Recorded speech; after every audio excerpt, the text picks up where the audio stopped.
Well, hello guys, welcome back. Happy Saturday. Someone made a comment, it was a good comment. It feels like those of us that are God spouses are being called to have a shift in our life.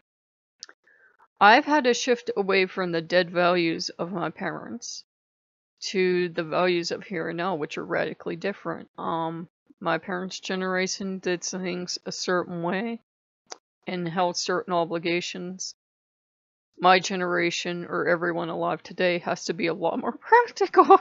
You can't just say, oh, I must, I have to, I'm beholden to. You have to do what works for you, and you have to do what you can do logically and practically. And you can't sit around crying about the stuff you can no longer do.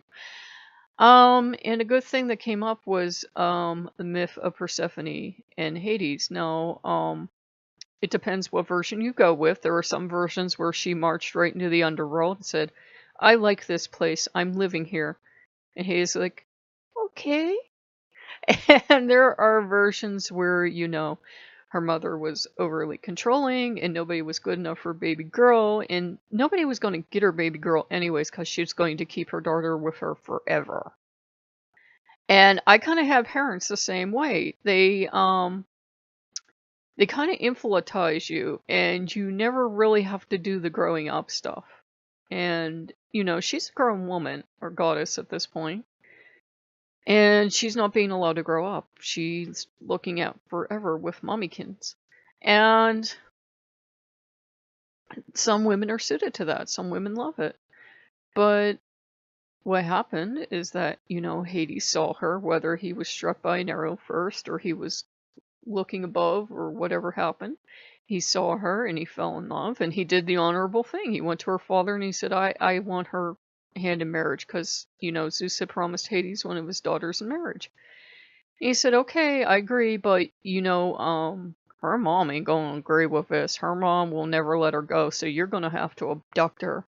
And so they worked out a plan, and the Earth Goddess helped in this, because the Earth Goddess is like, we gotta move stuff along. This isn't healthy. She can't stay home forever. And so she had a crocus, and Persephone's like, ooh, crocus.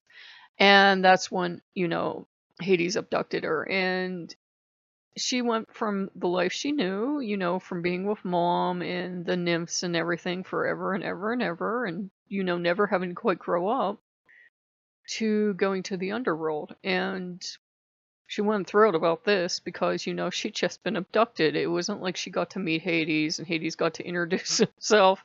He just showed up and abducted her.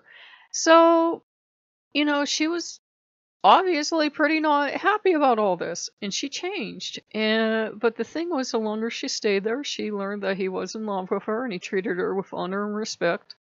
Which, for a Greek god, no insult meant to the other gods is quite the thing, because they're not always the most respectful. And in time, she did fall in love with him, and they were married. And, the time came when, Demeter's up top losing her mind because her daughter is gone. And, you do feel empathy for a grieving mom. But at the same time, she decided to take out her grief on all of humanity, and nothing was going to grow and everything was going to die. And Zeus finally heard the cries of the humans, and Zeus is like,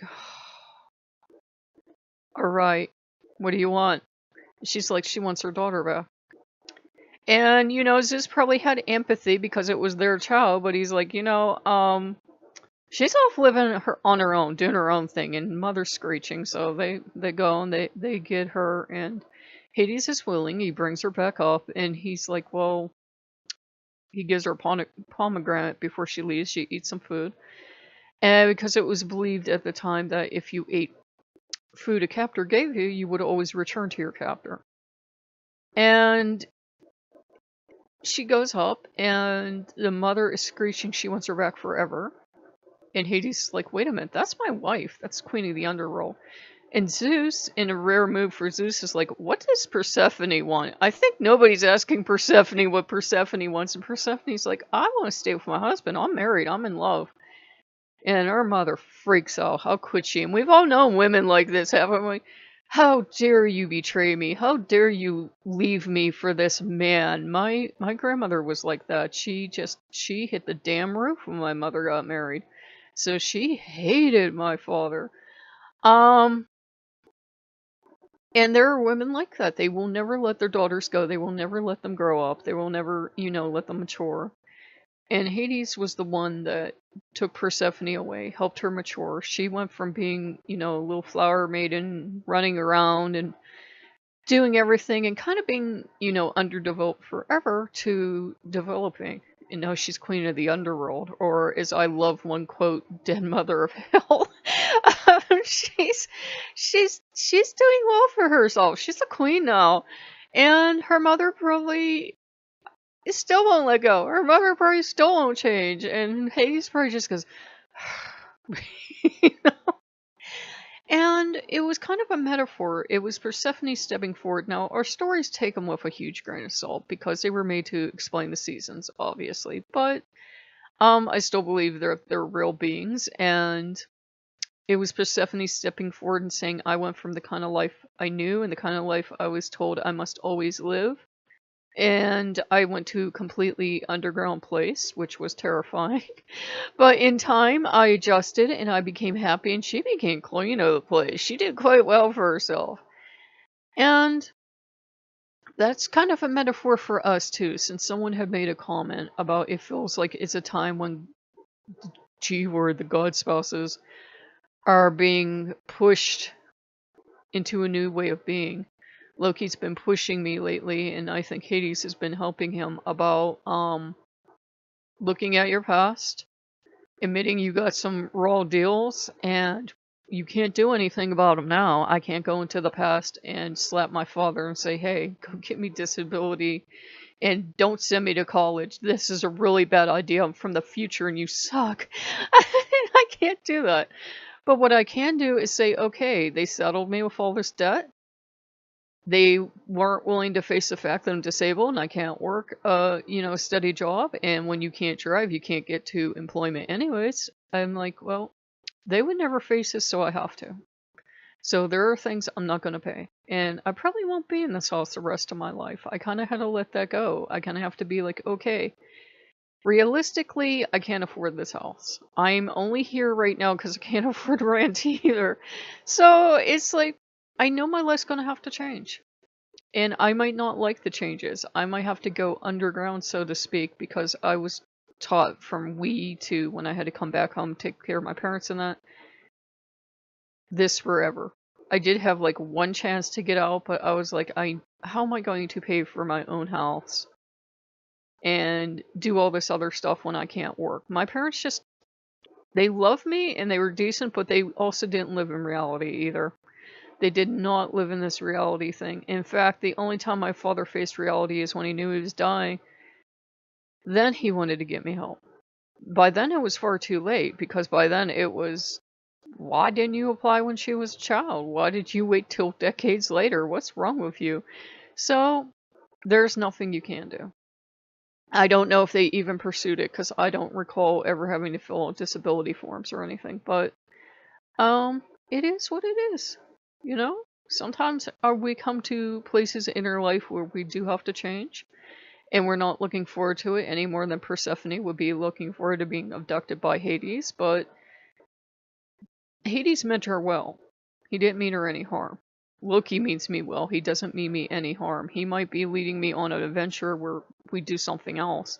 I mean, honestly, if I could afford to, I would be just as happy to live in a, like, 1 bedroom, 1 bath apartment and have, like, a little kitchen to do the shows in, and then hopefully there will be, washer and dryer in the basement. I'd be set. I'd be happy for the rest of my life. But what'll be, will be. So, it's not a bad thing to have to face change. We are taught in our society that you failed if you can't live like your ancestors did, or you can't, one-up them, that, like, I failed because I can't pay all these bills, or I failed because this house is too much for me at this point. But it is what it is. We all go through periods, rough transformation periods in our life, and I'm definitely going through one now. But it's okay because I have a lot of blessings. I do have a roof over my head. I do have food on the table. I do have coffee brewing. I still have a computer that I can do this. I do have the backup computer that, it just barely plods along. But if this should go, we'll just be back to that one. And you guys remember how fantastic the camera work was on that. But hey, we still have it to go back to, which is why I try to rarely, if ever, use it. Because I'm like, if I need to switch back, I at least have something to limp along on. So if you guys like what you see, like, comment, subscribe. And I didn't do that as a downer. I'm actually in a pretty good place right now, but I think the point is that we have to face reality. My parents never faced reality their whole life in a lot of ways. And, when you're doing that to your children, that's no good. And today I think we're being hit with having to face reality is quite different from what maybe our parents or grandparents or whomever taught us.